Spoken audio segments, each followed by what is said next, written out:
Nous allons dans cette vidéo nous intéresser à la météorologie et à la climatologie, qui sont deux domaines scientifiques différents qui sont abordés dans le cadre du programme de cycle 4. L'objectif est simplement de distinguer ces deux domaines qui sont souvent confondus. Alors, tout d'abord, la météorologie, comme la climatologie, étudie l'atmosphère terrestre. L'atmosphère étant la couche de gaz qui entoure le globe terrestre. Elles reposent toutes deux sur des modèles mathématiques à partir des données d'observation de chacun des domaines. Alors, commençons tout d'abord par la météorologie. La météorologie est une science à l'échelle locale, l'échelle d'un pays, d'une région, d'une ville. Oui, j'ai tenté ici de dessiner la France, c'est pas extrêmement concluant. On étudiera des évolutions à court ou moyen terme. On parle ici d'heures ou de semaines, pas davantage. La météorologie repose sur les données qui sont captées par un ensemble d'instruments d'observation. On peut tout d'abord parler du réseau de stations météorologiques avec différents instruments qui permettent d'étudier l'atmosphère en temps réel.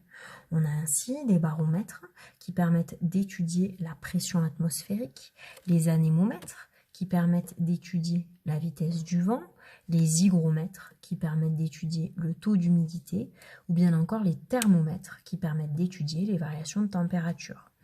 Les stations météorologiques ne sont pas les seuls instruments d'observation utilisés par les météorologues. Il existe ainsi un réseau de satellites qui permettent d'étudier l'atmosphère depuis l'espace.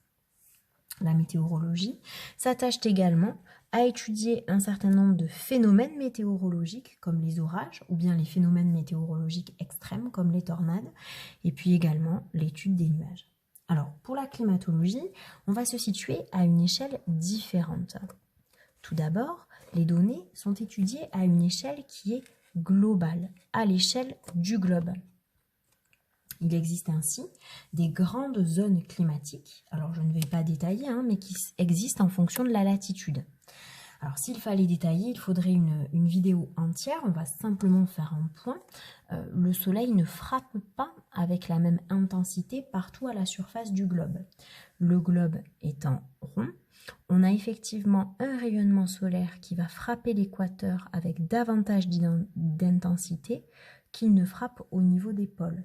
En effet, le rayon est beaucoup plus concentré, la surface chauffée est plus petite, on a donc une atmosphère ici qui est plus chaude, donc un climat différent qu'au pôle où on a une surface plus grande chauffée par le même rayonnement, donc une intensité moins importante et donc des masses d'air beaucoup plus froides. On observe donc des climats différents.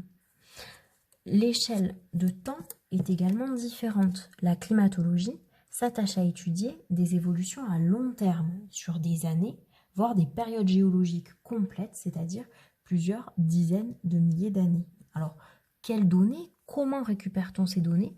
Eh bien, ce sont des données géologiques, des données également de palynologie, c'est-à-dire l'étude des pollens anciens que l'on retrouve dans certaines roches, et enfin, bien sûr, l'étude des glaces, avec des forages qui sont effectués pour récupérer des glaces anciennes, et étudier ainsi les changements et l'évolution du climat au cours du temps.